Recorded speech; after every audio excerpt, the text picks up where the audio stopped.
So this video is probably going to be very noisy, and if you're wondering why, it's because it's the usual Irish weather. It's absolutely lashing down. Even though we're the middle of July and it should be summer, that's the weather we're currently dealing with.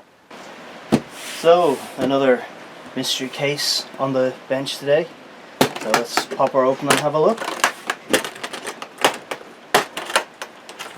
And it's a Hohner 12 string.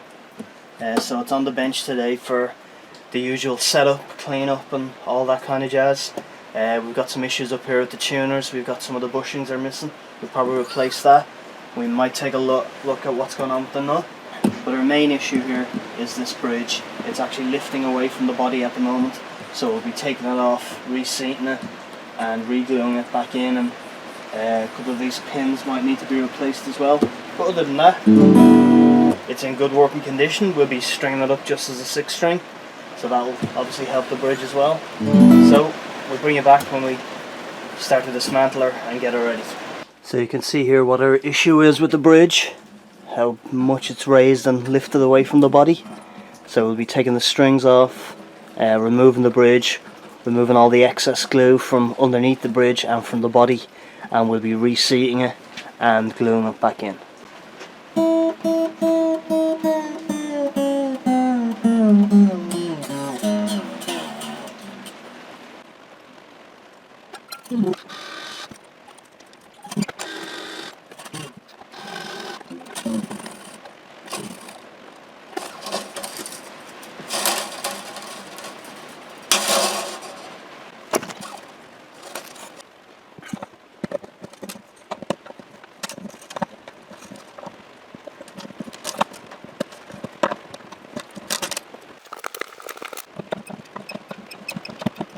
So there's our bridge, and you can see it's kind of pulling away a lot of the lacquer and the finish, and there's some, you know, blobs of glue and strands of glue all caught up in it. So what we're going to do is take it nice and softly and, you know, break all those glue lines and slowly move things forward and try and take the bridge off without snapping the bridge or without pulling away too much wood. And we might end up using some heat or something like that, possibly a heat gun to soften the glue maybe, to see if we can get it moving.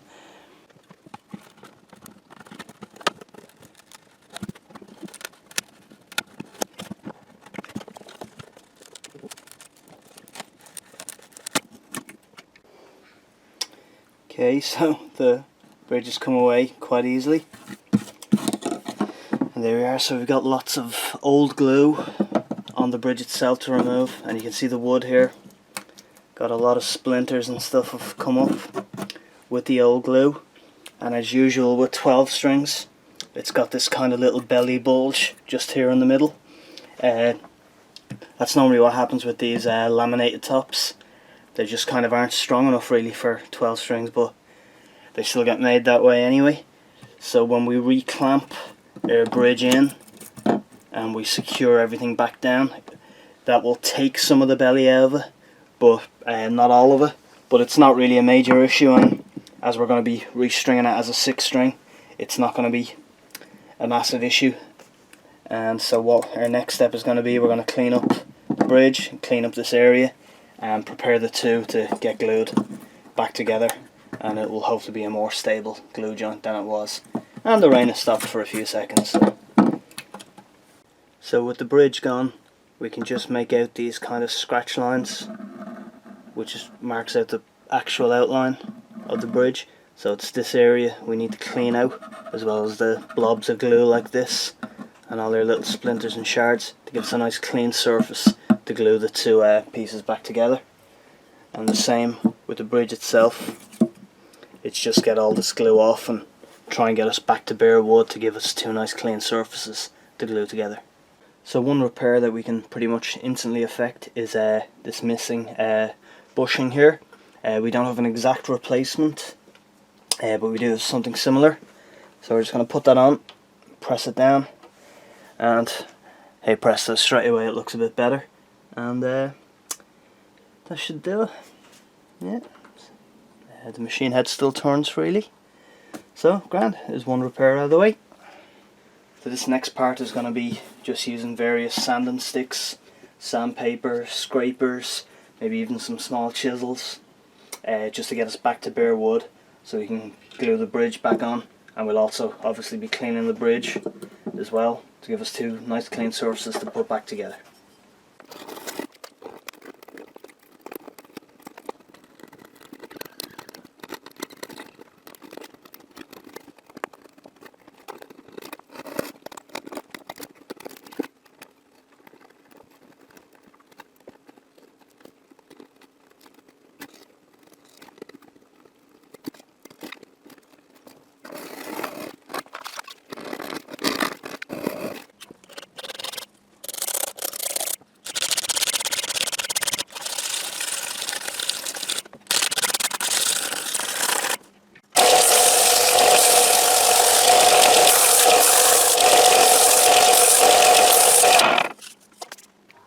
So what we've done here is we've just put in some nuts and bolts in through the bridge pinholes just to see how the fit is, and you can just see on this side that we've got quite a tight fit, but as we move to the center here we've got quite a large gap, and then getting over to this edge there's an even bigger gap. So that means on both the bottom of the bridge and on the body itself we have to take away more material just to smooth that out to ensure we get a perfect fit all around. And just coming to the back, you can see we still have that gap there, especially towards this corner here. So what we'll do is we'll take the bridge back off and we'll just make sure the surfaces are flat again. These nuts and bolts are just put in finger tight just to hold it in place. So we'll take it all back off, smooth again, and try one more time. So after removing some more material from the body and the back of the bridge, we've got a much better fit now. With just some pressure, you can see the gap has pretty much disappeared on all parts, especially around the back here where it was quite high. So our next step is going to be, we'll just give it a final bit of a smooth on both sides just to take us even closer. Then we'll do our glue up. So now we have our two surfaces pretty much clean and flat. It makes a nice bond with no gaps once it's held down properly. So what we're going to do now is apply some glue, then we're going to put our nuts and bolts in along here to hold the bridge down, and then some weights on the side to hold down the corners, and we should be good to go from there.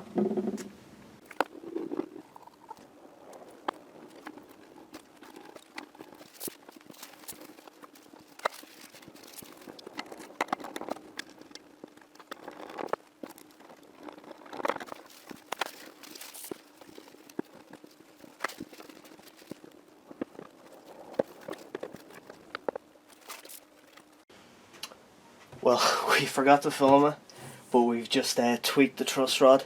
It was a 5mm Allen key, and we've just turned it counterclockwise to relieve a lot of the pressure on the neck, as there was a good bit of a back bow in it, just around here. So the neck kind of leaned down at the front, but had a high point along here. So just another quick check with our straight edge here, and the neck is completely flat now at the moment. Just a teeny tiniest bit of curve still in it. So when the strings go onto it, that should put the tension we need on the neck and should keep it as flat as we need. Just looking at the frets here now, our next job is going to be, while we're waiting for the glue on the bridge to dry, we'll do a complete fret job on it. We're going to level the frets, crown them, polish them, and of course we'll treat the fingerboard as well. So that's our next job.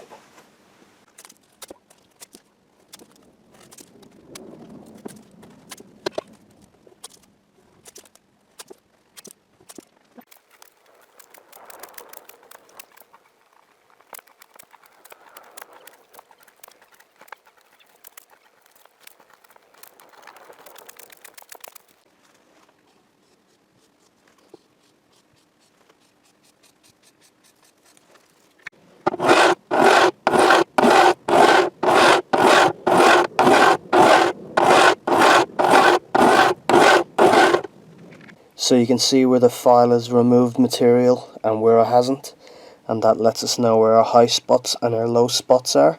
So we'll keep going along the entire neck until we see that there's absolutely no trace of the marker left.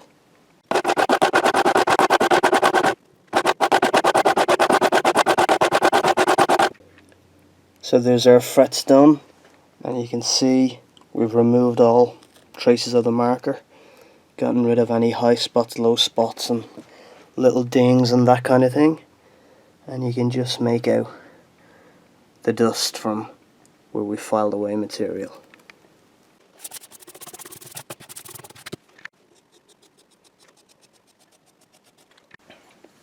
So just a very quick explanation on what we're doing next. We're going to crown the frets. Because we've leveled them, it means the tops are all flat. So we've created a bit of a shelf here. So what we want to do is take off the edge on either side to start the round over process. So what we do is we use a crowning file, which is a 3-corner file, but all the corners have been ground down flat and it's smooth and polished, so it doesn't dig into the fingerboard. And we just run that along the edges and then on the other side as well, until we're left with just a really thin line just in the middle, so we know that we've taken off the edges on both sides and the frets have now become round.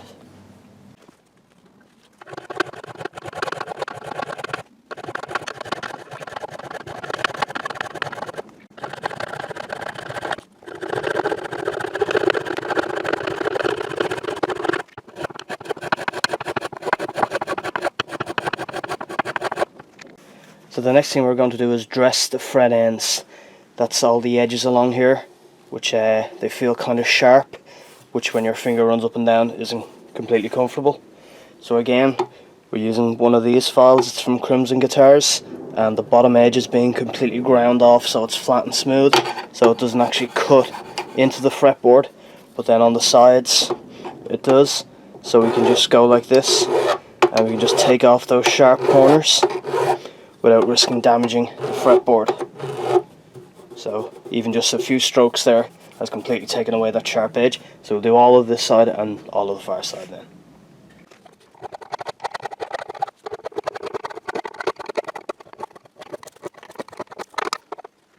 Okay, so our next step is we're going to sand down the fretboard, well, the frets more so. So we start with some 320 grit paper, and you just wrap it around your finger like that, like so.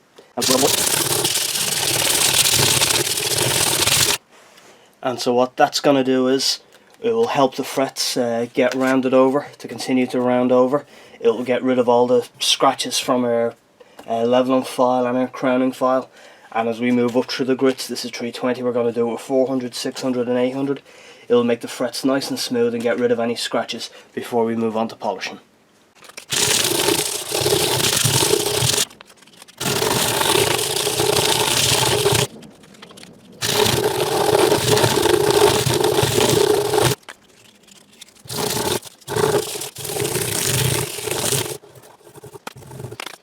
So the frets have all been levelled, they've been crowned, we've had the fret ends dressed, we've completed the rounding over process with our sandpaper, and so our next step is going to be to polish the frets.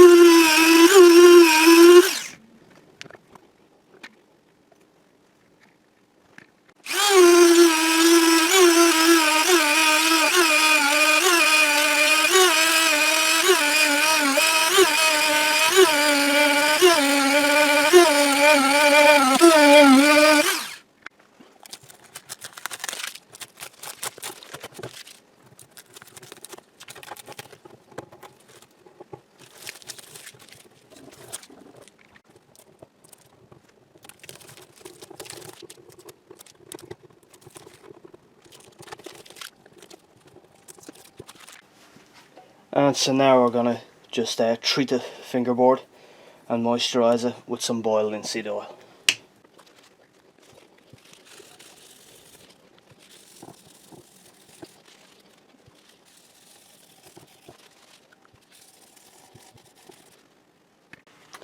And then we remove the excess oil.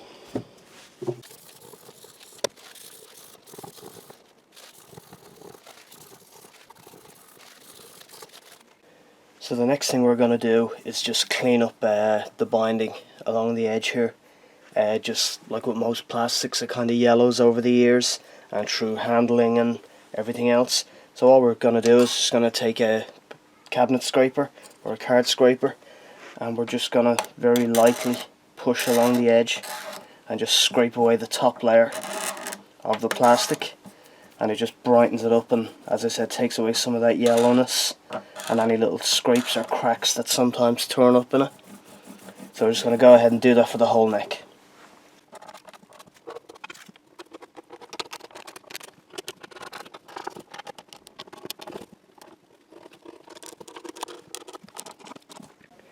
So now with the glue dry, it's had overnight to cure. What we're going to do now is just take out the screws. We've already had a quick look at the bridge. It's really securely held down. That's not going to move anywhere at all.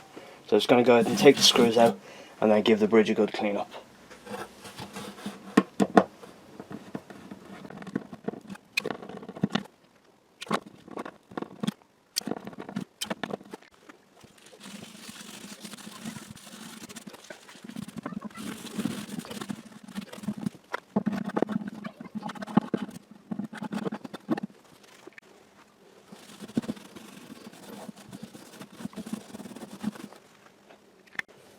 So now we're just going to give her a quick clean, quick spritz and spray, and then we're going to restring it, and we should be ready to go then.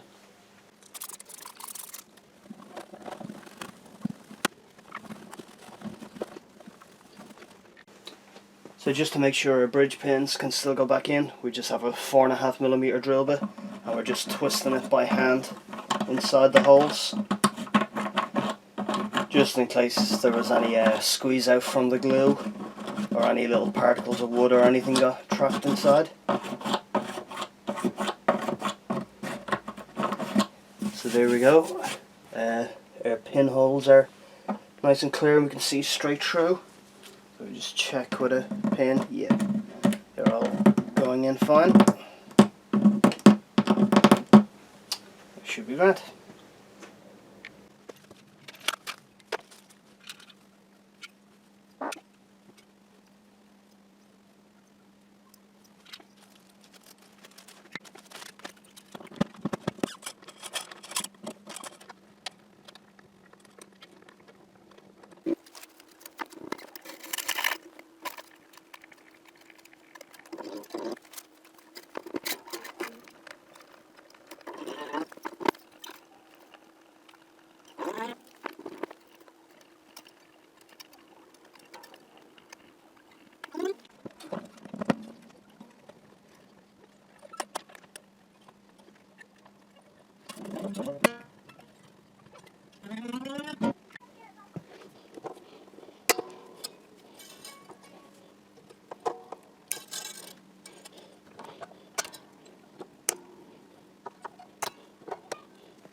So that's her finished, good to go, and ready to hand back to our owner.